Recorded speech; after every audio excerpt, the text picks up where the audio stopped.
All right, I've just told you all about him in this very important book, and I'm very excited to have him joining me here for the first time. He's a first timer here on Stand Up. Hopefully, not the last time. Tolu Olorunnipa. How did I do with the pronunciation? Oof. That was absolutely perfect. Where I'm is impressed. where is that surname? Is that I don't want to guess. Nigeria. My Nigeria. parents are both immigrants from Nigeria. Yeah. You're are you first generation? I am. I was born here. I lived there for a little bit when I was a baby, but then came back and I go back. All my relatives are there, but Oh, my you do. immediate family's here. Yeah. And where did you grow up in the States? Tallahassee, Florida, which is more Oh, Georgia than it is Florida, but it's wow, sir. yeah, I yes, didn't. sir. I looked. I mean, I know you worked at the Miami Herald at one point, but I did. I should have done a deeper dive. What was that like, Tallahassee? I don't know your age. I think you're younger than me, but how was your childhood there? You know, I First generation too. I enjoyed it. It wasn't until I went off to college that I knew that there was so much more to the country. It was my little slice of America, and I didn't know. We didn't travel that much, so it was what I knew, and it was safe, and it was peaceful. It was, I didn't have to grow up too fast, so I don't have any complaints about it. But when I started working and seeing new places, and then I got the bug for travel, and I was like, I've got to go and see a bunch of places because I've been sheltered for this whole time.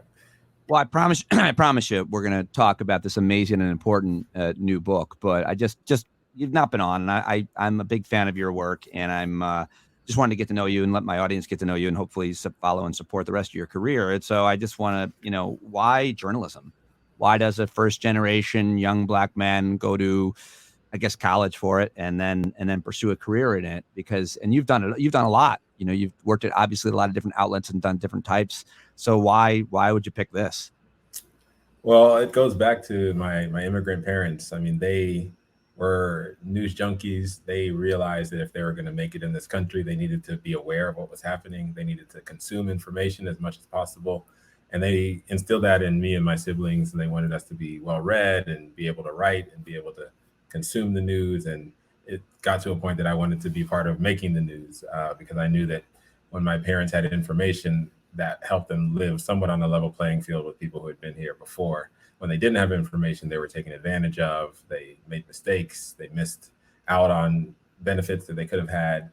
And I realized how much information and good news and good journalism can shine a light on things, illuminate things for people, and look out for people who otherwise are just trying to, live the American dream and may not have the time to go through a bunch of stacks of documents to find out things. But if a journalist can do that work and present it in a way that's easy to understand and allow them to live their lives a little bit better, and also hold powerful people to account so that they're not taking advantage of the less powerful, then I could make a little bit of a difference. So that's why I got into it, and that's been my guiding light ever since I've continued to be a journalist. And you're one of those arrogant jerks that writes at Stanford in his Twitter bio. So Yeah, that's got to be what, top 3 schools to get into or something like that. Why it's, did you go there it's for hard. journalism? I studied sociology and communication, so I Oh, cool. was I knew I was on a journalism path, but I got a scholarship for sociology, so sociology it was. But I took a lot of journalism classes and wanted to make sure that I continued on that pathway. Did internships every summer and worked at newspapers, small and large, across the country, and just started trying to build skills as a writer and trying to figure out how to tell stories in a way that would make a difference and make an impact, and hopefully, make the world a Well, little bit better than I you've been found it. super successful at that, for sure. I'm sure you know that in your career as a journalist, but now certainly in this book. By the way, Stanford was my safety school. I ended up at the State University of New York at Cobleskill with an associate's degree because I just didn't want to be like you, I guess. How many sweatshirts do you have and hats? Do you go out with I this? I don't have I don't I've been, it's been like 3 or 4 years since I've been back on the West Coast and been able to stop by. So I don't even have the gear. Whenever I Oh go back man, to campus, I pick stuff they got up. they'll hear this. The alumni office will hear this and hook it up because you're a big deal now, a very successful alumni. One more question, just kind of about you and your progress in journalism. Who did you look up to? Who do you look up to now? Who have you had the pleasure of maybe working with? It, you've worked at the Miami Herald and Bloomberg, and now, of course, the Washington Post and writing this book with your colleague there, Robert Samuels, right? Yeah. And Robert has been a role model for me because he started off a few years before I did, and he's one of the people I look up to as a journalist. Growing up, my parents used to watch 2020 every day that show came on. They would watch 60 Minutes, and folks like Andy Rooney would always be a voice that I would hear in my living room. Bill Whitaker and folks like that, people who do long form investigative journalists. Those are the kinds of folks that I wanted to model my career after, because I knew that they were uncovering things that made people think and made people want to do something differently than what they were doing before. So that's even before I got into covering politics and covering policy and all of that, I wanted to do the kind of storytelling that people would think after listening or watching or reading what I had done, and that's still something that I'm hoping to do. And there's still people that do it so well that I'm envious and wishing that I can follow in those footsteps. But that's kind of how I got into the industry, and that's been my sense of responsibility, is sort of making sure that we do journalism that's important, that makes people think and makes a difference. That's awesome. I love it. Well, you are. This book is so important for so many different reasons. His name is George, One Man's Life and the Struggle for Racial Justice. What led to this? Because as many books don't start as a book, you were already working on the story and a project documenting him for the Washington Post. And what led to all of this, is that right? Yeah, as soon as George Floyd died and we saw the massive response from the country, we saw people taking to the streets, we knew that we were going to have to cover this. This was a moment in American history. This quickly became the biggest civil rights movement since the 60s, and we knew that it was going to be something to cover with the full force of the Washington Post. So we put a team together, and one of the things we wanted to do was find out about George Floyd's life. A lot of people saw him die. A lot of people saw the worst moments of his life as he was suffocating. But we knew there was a lot more to the story, including, a life that he had spent striving and struggling and living and having highs and lows. And we wanted to tell that story in its fullness and show what it said about America, that Floyd had experienced life over almost 5 decades. What did he experience? What kind of America did he have? And we titled that series George Floyd's America, because it's a version of America that a lot of people don't know. It's a version that includes some of the aspects of institutional racism: living poor, growing up in poverty, living in segregated communities, going to segregated schools that are underfunded, getting stuck and caught in the criminal justice system that targeted people that looked like him, and also having healthcare outcomes that were negative, in part because of the color of his skin. So we wanted to really break that down for people and show how his experience exemplifies systemic racism in the 21st century. There aren't burning crosses, there aren't whites only fountains. It's a different form of racism that people face now. And George Floyd happened to be one person that faced it in so many different ways that we thought that by showing and highlighting his story, people might understand things at a little bit of a deeper level. I don't know if you saw yesterday, well explained, obviously. I don't know if you saw yesterday, it might have been your paper, it might have been the New York Times, no offense, but something, I didn't read it, I just remember I scanned it and it said somebody had written a column about how we're forgetting George Floyd. Yeah, and I saw that. Yeah. And outside of that, what I've experienced in the Board of Education campaign here in my town in Rockland County, New York, is the backlash to George Floyd's death and what it led to, which is, I'm glad what you guys call it, what it always seemed to me, was the civil rights movement, at least for racial justice, of our generation. It was a continuation of the racial justice civil rights movement that has always existed in this country. But people now, there's this big backlash to that. And of course, we've seen that throughout history, and we've talked with a lot of people about that. But so do you have a sense that as your book comes out, the timing is good to remember and to learn, as I did for the first time, about who George Floyd was? I hope so. This big backlash makes the timing kind of difficult, because books are actually being banned, and the kinds of books that focus on the same things that we focus on, describing this country's history, talking about slavery and how it intersected with George Floyd's family history, talking about institutional racism. There are some places where that could be banned, or we could be, essentially outlawed from being taught in schools. But I do hope that as we're looking at the second anniversary, as people are taking stock and seeing how the country has changed positively, negatively since George Floyd died, that they will take a look at this book and look at the fact that he was more than a symbol. He was more than a protest movement. He was a human being, and a lot of the things that he faced in life are the things that people protest and people are talking about when it comes to institutional racism, when it comes to police brutality, when it comes to, criminal justice issues that need to be changed and reformed in our country. So I do hope that people will take this moment, take this anniversary to find out a little bit more about George Floyd, the person who sparked all of it, find out about what his life was like, find out about the aftermath of his death, and grapple with the backlash that we're seeing. What we saw in Buffalo was part of that backlash, people feeling like there's a replacement theory that needs to be considered, and it needs to be an ideology that could grow. So that's something that I hope people will focus on, because it's very relevant to what we're facing in the country today. Lou, where are you on replacement theory? No, I mean, it's like a debate. It's like I saw something like, I don't know, some huge percentage of Republicans are like, yeah, we're for that. It's crazy. Let's talk about that another time.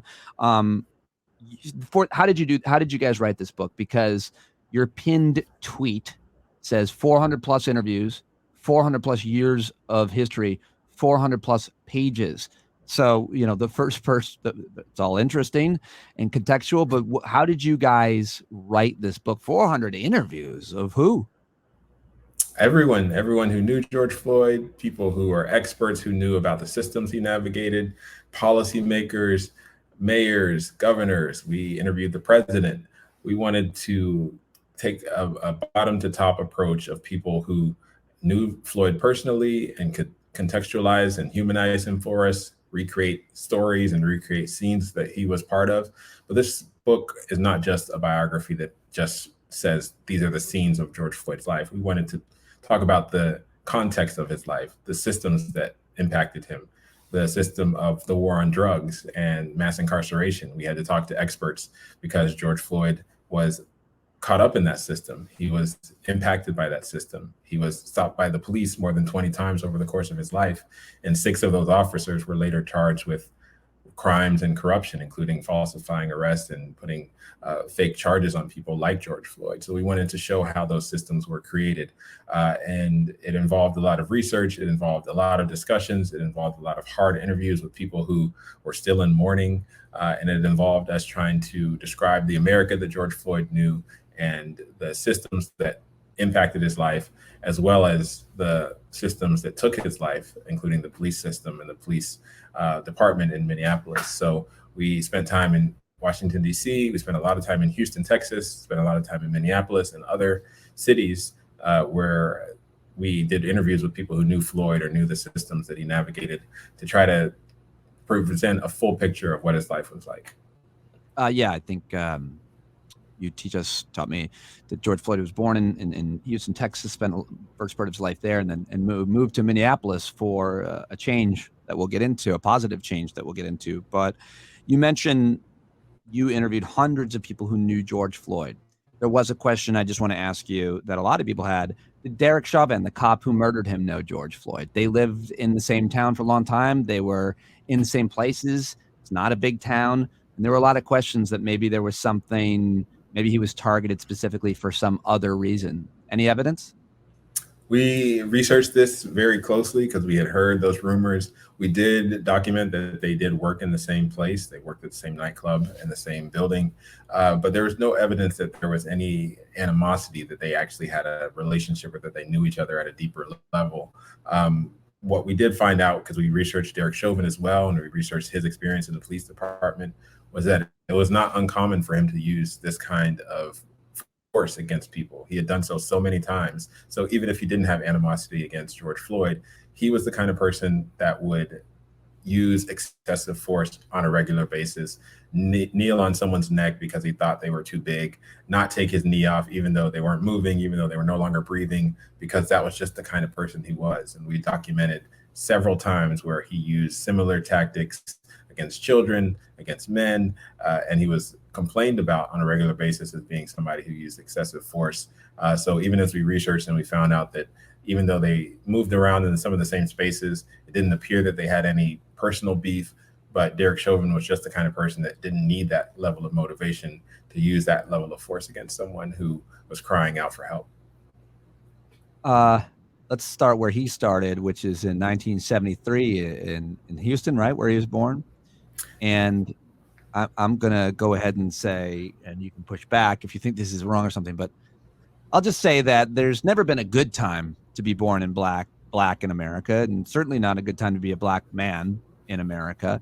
And I think that you guys connect the dots, and I've covered this issue my whole career about the criminal justice system, mass incarceration, et cetera. Everybody should read Michelle Alexander's book. It's still the most relevant in my mind on the subject, The New Jim Crow. And it changed the way I think about everything, even though I kind of knew it, but not with all the research. Anyway, he was born at a time when the criminal justice system was gearing up to become more punitive in so many different ways, and obviously disproportionately to people of lower income, and even more specifically black men. So push back or thread that needle, split that hair if you want. But I think that's important to the year he was born, and I guess where he was born. Texas matters.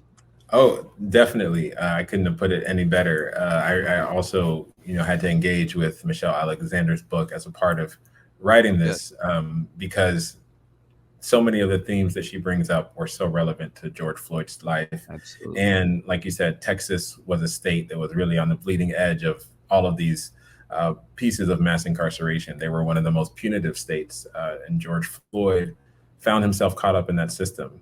Born in 1973, the country's incarceration rate had held steady for decades. And then right in the early 70s, we start to skyrocket in terms of the number of people we're locking up. And disproportionately, they're people who look like George Floyd, people who are poor, people who are minorities, people who are men, and they are being put into jail for nonviolent drug offenses over and over and over again, targeted by police for doing the same things that were happening in college campuses and in wealthy neighborhoods that police either turned a blind eye to or didn't even investigate. And instead of, having equal justice, police were circling George Floyd's neighborhood looking for people to arrest, and he got caught up in that over and over and over again. And even one of the cops that arrested him was later charged with falsifying arrests on hundreds of minority men, just because he knew they couldn't afford a lawyer, because he knew it was an easy arrest, an easy way to get overtime hours or to get commendation. And George Floyd was caught up in that system, and that was a huge part of his life, the fact that he spent so much time behind bars for nonviolent offenses, for drug possession. And as a result of that, you can't get a job.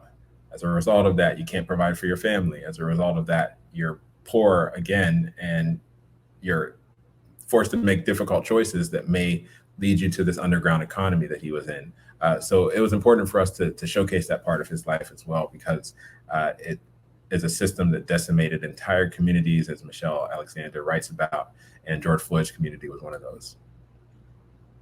One of the things I've come up against for my entire career of arguing with folks about these issues is they'll often say, I grew up poor and I made something of myself, or I had setbacks, but I made the right choices. I was responsible. We all have similar opportunities in life. You made bad choices. You ended up there. You didn't work hard on whatever. And it's always been a heaping mountain of bullshit. But that's hard to convince people of.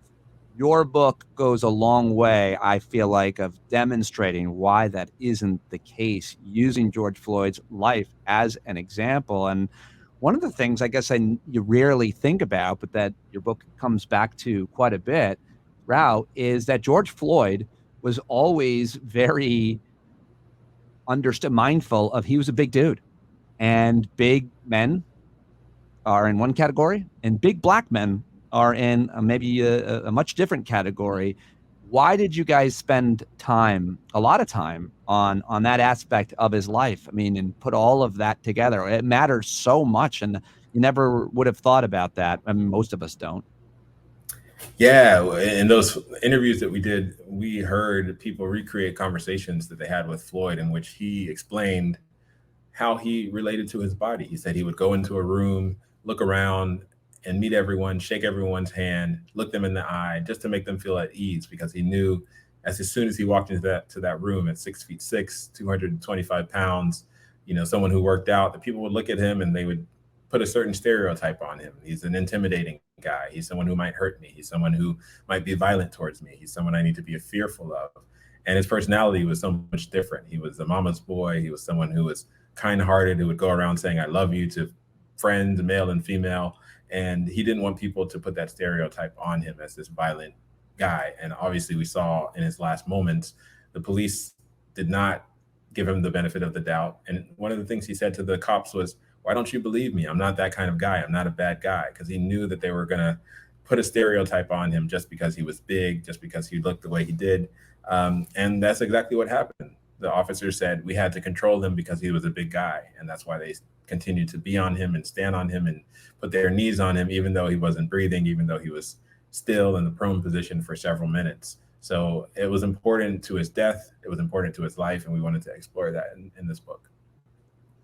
I always have I don't know, maybe it's ignorance, maybe I'm being too empathic, but I feel like when you guys refer to what might be called his missteps or choices, I never feel like it's fair in people's lives. I don't know. I excuse almost every behavior because I think we make the choices that we make for any number of series of reasons, including myself. But George Floyd was arrested several times, drug charges. He was an addict at a time, by the way, when addiction was not seen the way it is now. Certainly there weren't the resources. That matters as much as maybe anything to his life, I would say, after reading your book. He pled guilty to armed robbery. He spent years in prison. You mentioned that. His friends and family spoke to you really openly about his criminal record. What did you learn about his struggles? And what do you think about what I'm saying in terms of its choices or missteps? I don't know. Sometimes you're limited with the options that you have based on where you grew up, the vessel that you're traveling in, the resources that you have access to. So what did you learn about his situation? How much different was it than other Black men born when he was born, similar place, similar, maybe limited resources? Sorry for any assumptions I'm making there. No, we spent a good deal in the book documenting this part of Floyd's American experience. He spent a lot of time behind bars. A third of his adult life, he was locked up several times.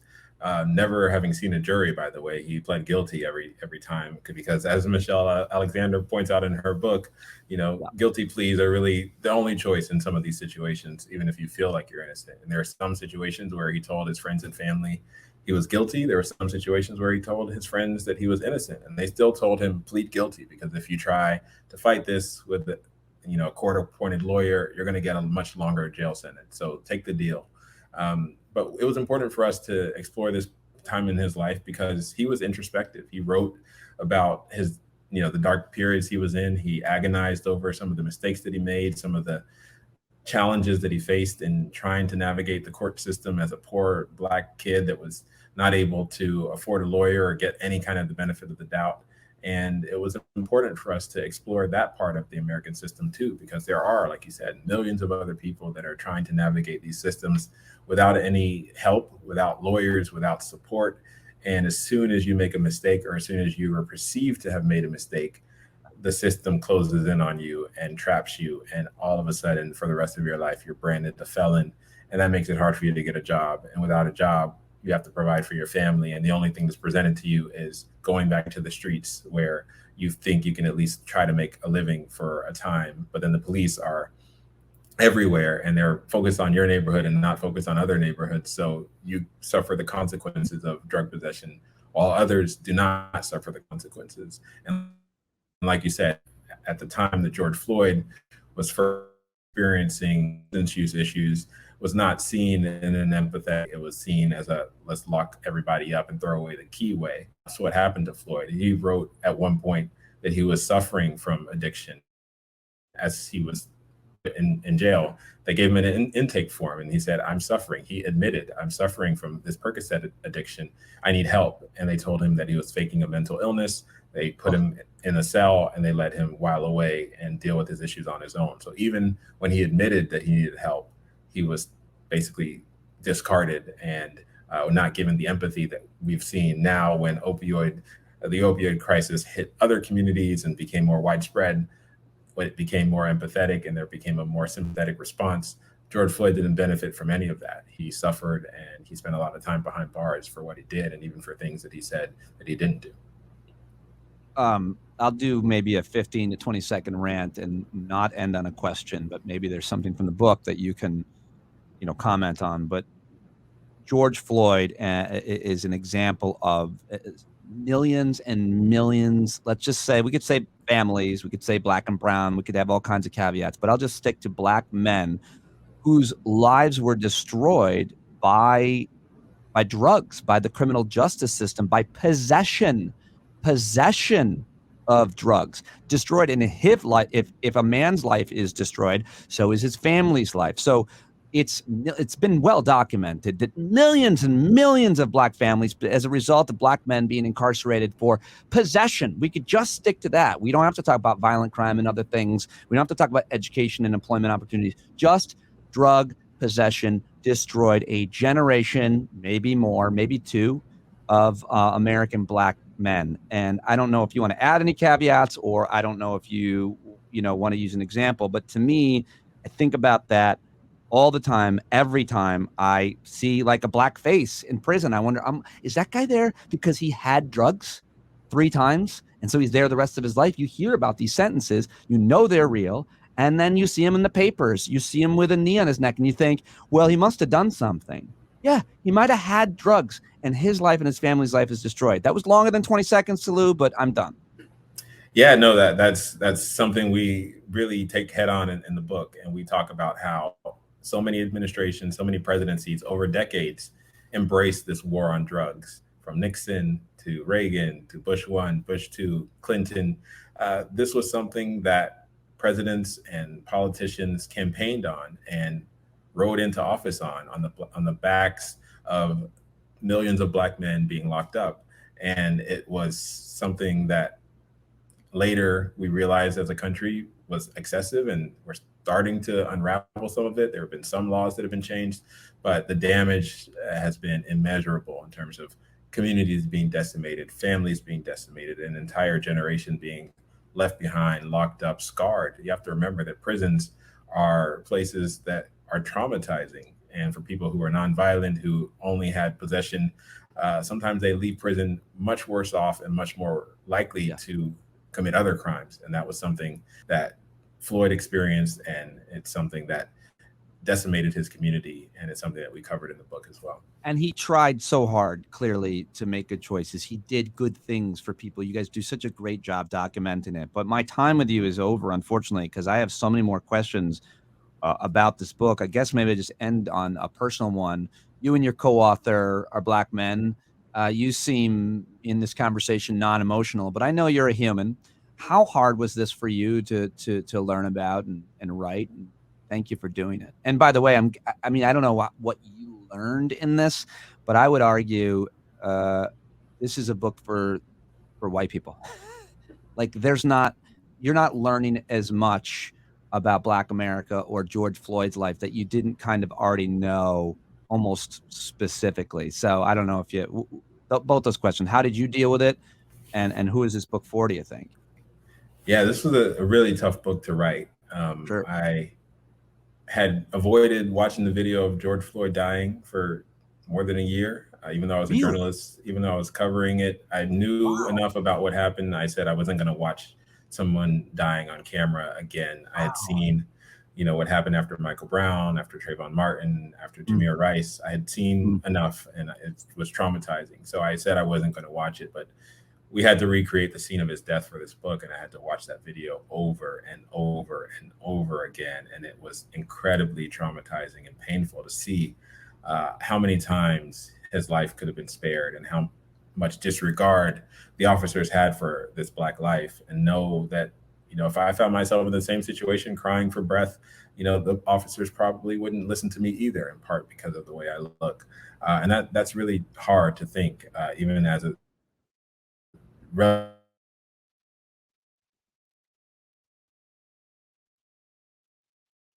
Black person, that even if you make the right choice, difficult for you to.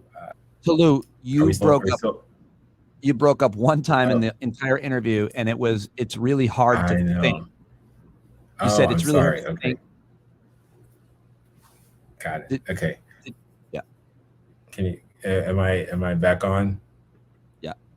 Okay. And it's really hard to think about what George Floyd experienced and know that it could have been you. Know that your card could be the next one to be pulled. Know that even if you make the right choices, even if you feel like you may be somewhat successful, if you're pulled over by the wrong officer who is having a bad day or who has the wrong training or who's just racist, they can take it out on you, and there's little that you can do about it. And that was a traumatizing thing to write about and to experience. And I do think it's right what you said, that this book is not a book only for activists or only for Black people. This is a book that needs to be read by every American who believes in this system, who needs to know that this system works in a different way. If you look like George Floyd, if you come from where George Floyd comes from, the land of opportunity is not full of so many opportunities for people like George Floyd. And we all have a responsibility to change that. And I do hope that people read this book, even if they feel like they already know the story, or if they feel like George Floyd doesn't deserve any sympathy because of his criminal record or anything like that. I think people should read it and really make the decision after reading it, after knowing about his life, not knowing what people post online, not knowing the memes, not knowing this conspiracy theories, but really knowing about a well-researched review of his life, and then make a decision about whether or not you think he had a shot, whether or not you think he deserves sympathy, whether or not we need to do something for the other George Floyds that are living in the darkness out there, being ignored by society, and what it's going to mean if we don't do something about it. I think that's an important lesson and an important thing for all of us to think about. Your whole career has been important, but this book is massively important. And if you quit today, you would have made more than enough impact on the world just writing this book. It made a huge impact on me. So congratulations. Thank you for writing it. Thank you for joining me. And like I said at the beginning, I've always been a fan of your reporting, which I hope that you'll continue to do. And I'd love to welcome you back on any of your future reporting or past reporting, because you've done some amazing things. Thank you for talking to me, Tolu. It's really great to meet you, and congratulations on the book, which is also in audio form. A lot of people listen to podcasts like that, right? Yes, the audio book is really, really good. It was narrated by Dion Graham, and it's really amazing. And I recommend that, especially if you don't have time to read it. You got it. Thank you so much. I really appreciate it, man. Congratulations to both you guys, you and Robert Samuels, who wrote this. Thanks, Pete. I really appreciate it.